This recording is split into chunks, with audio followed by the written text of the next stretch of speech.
여우와 산신령과 자물쇠. 옛날 시골 마을에 어떤 한량이 건달 노릇을 하며 살고 있었다.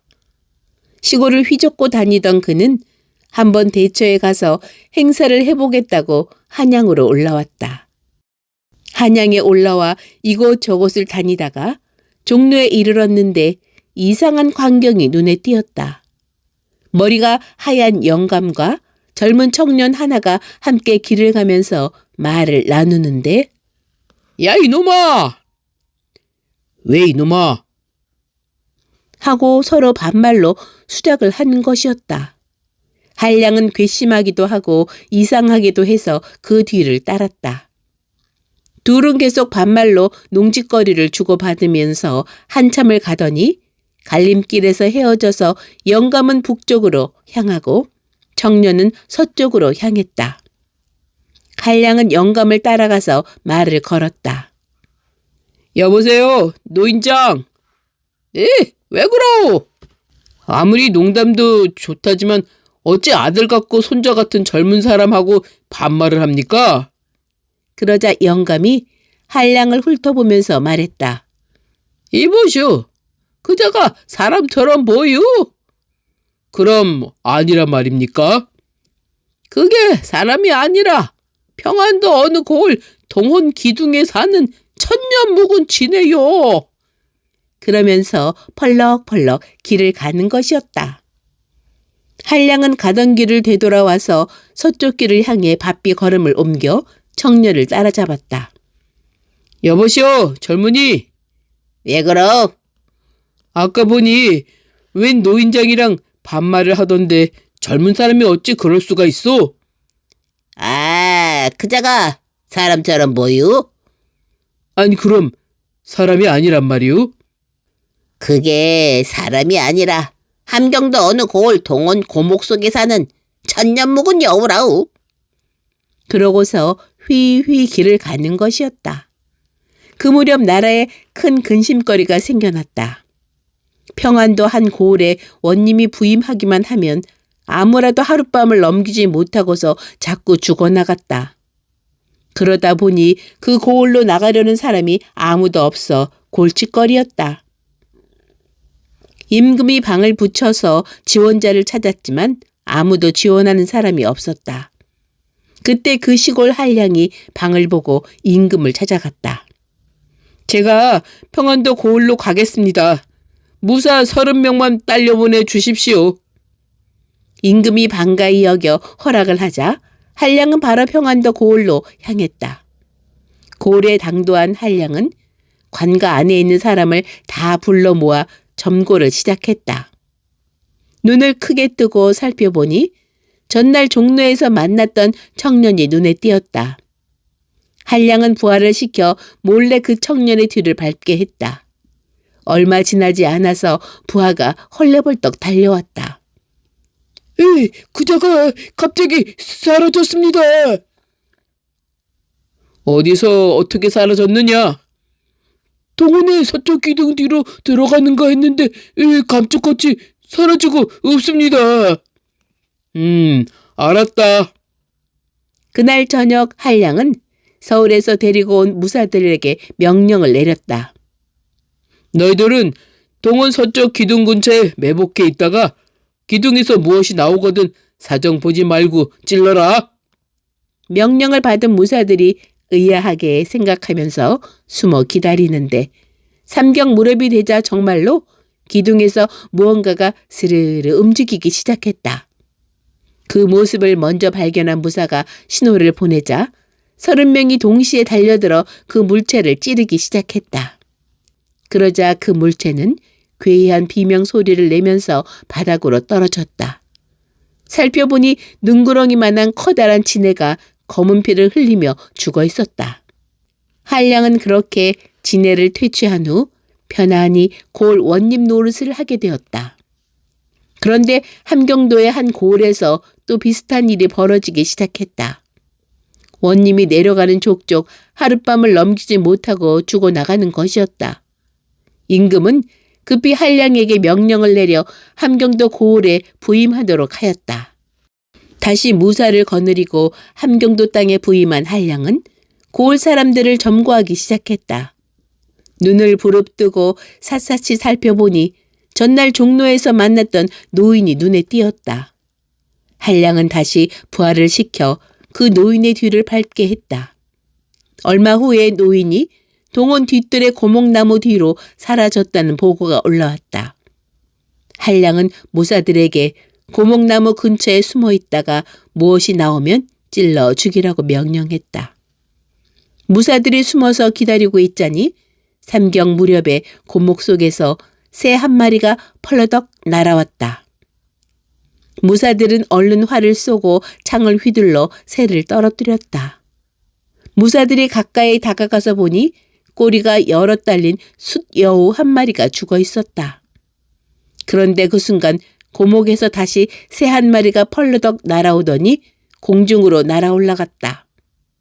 무사들이 깜짝 놀라 활을 쐈지만 새는 화살을 피해 하늘로 사라졌다. 아무도 미처 생각하지 못했던 일이었다. 내가 큰 후환을 남겼구나. 그 일이 있은 지 얼마 지났을까? 중국에서 우리나라로 사신이 나와서 그 한량을 찾기 시작했다.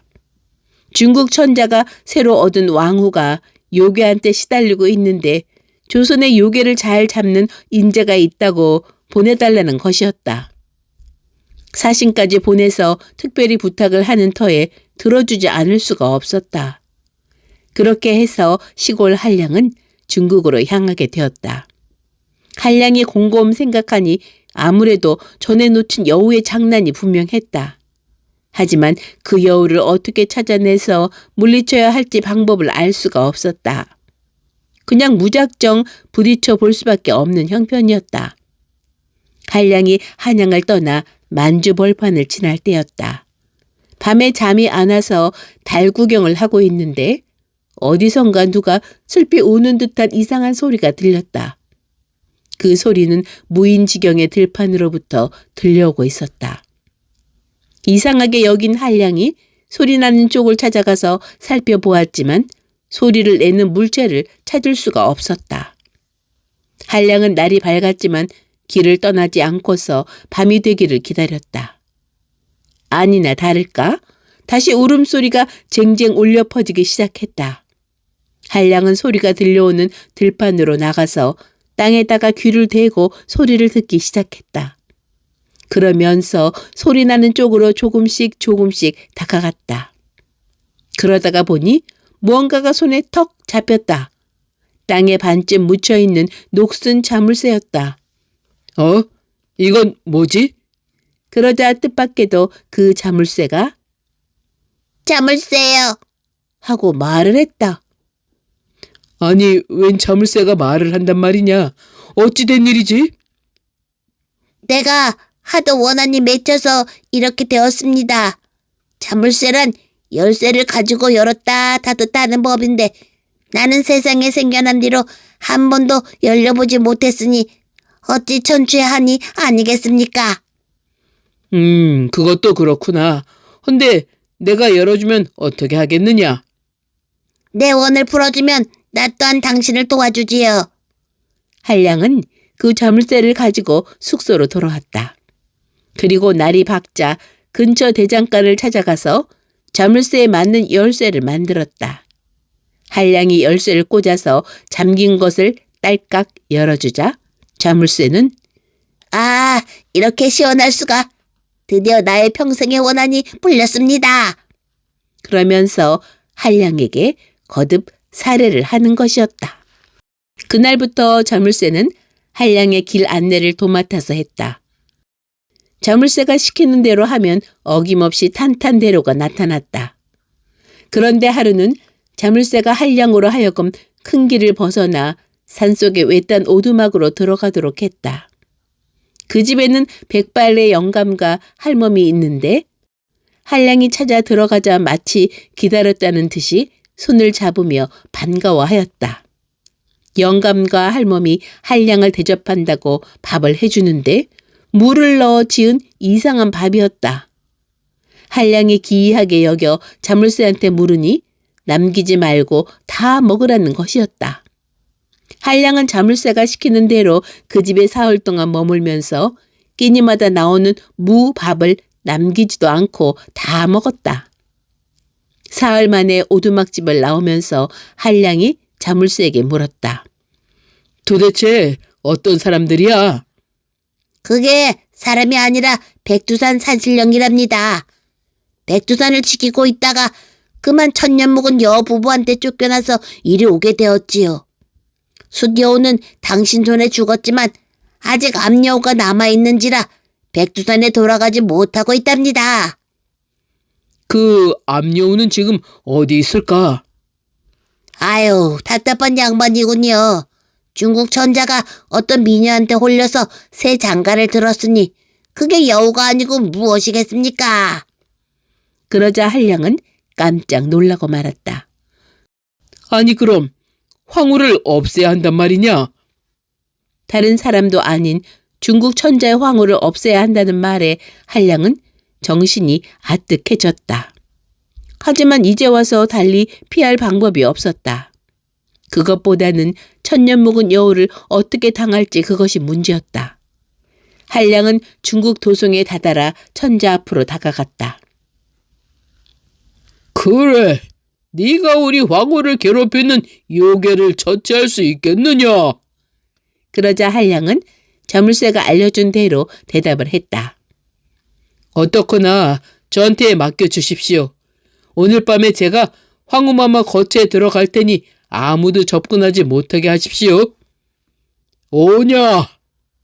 그날 밤 한량은 천자에게 받은 커다란 철퇴를 하나 들고서 황후의 거처로 들어갔다. 그러자 황후가 한량을 바라보며 야릇한 미소를 지었다. 그대가 조선 땅에서 천년 묵은 순여우를 죽인 자란 말이지? 네, 그렇습니다. 그 말이 떨어지자 황후가 괴상한 웃음소리를 내며 한량에게 펄쩍 덤벼들어 한량의 목을 조르기 시작했다. 그때 한량의 품속에서 갑자기 하얀 강아지 한 마리가 뛰쳐나가 황후를 향해 짖기 시작했다. 자물쇠의 말을 듣고 숨겨두었던 다리가 3개 달린 삼족구였다. 삼족구가 짖는 소리에 황후는 깜짝 놀라 물러서더니 훌떡 제주를 넘어 꼬리가 9개 달린 암여우로 변했다. 여우와 삼족구가 서로 물고 물리며 혈전을 벌인 무렵 한량이 문득 정신을 차리고서 철퇴를 잡아들었다. 그리고 어디서 그런 힘이 났는지 철퇴를 아이들 방울 돌리듯 가볍게 휘둘러서 여우의 머리를 정통으로 맞췄다. 철퇴에 맞은 여우는 그 자리에 쓰러져 죽고 말았다. 됐습니다. 여우를 물리쳤어요. 그래? 그런데 이상한 일이야. 내가 어디서 이런 힘이 나오는 걸까? 아직도 모르셨나요? 전날 오두막에서 산신령한테 얻어먹은 밥이 동산밥이었답니다. 어허허허, 그리 된 일이었군. 다음 날 황후전에 쓰러져 있는 꼬리 9 달린 백여우를 발견한 중국 천자와 신하들은 모두 깜짝 놀랐다.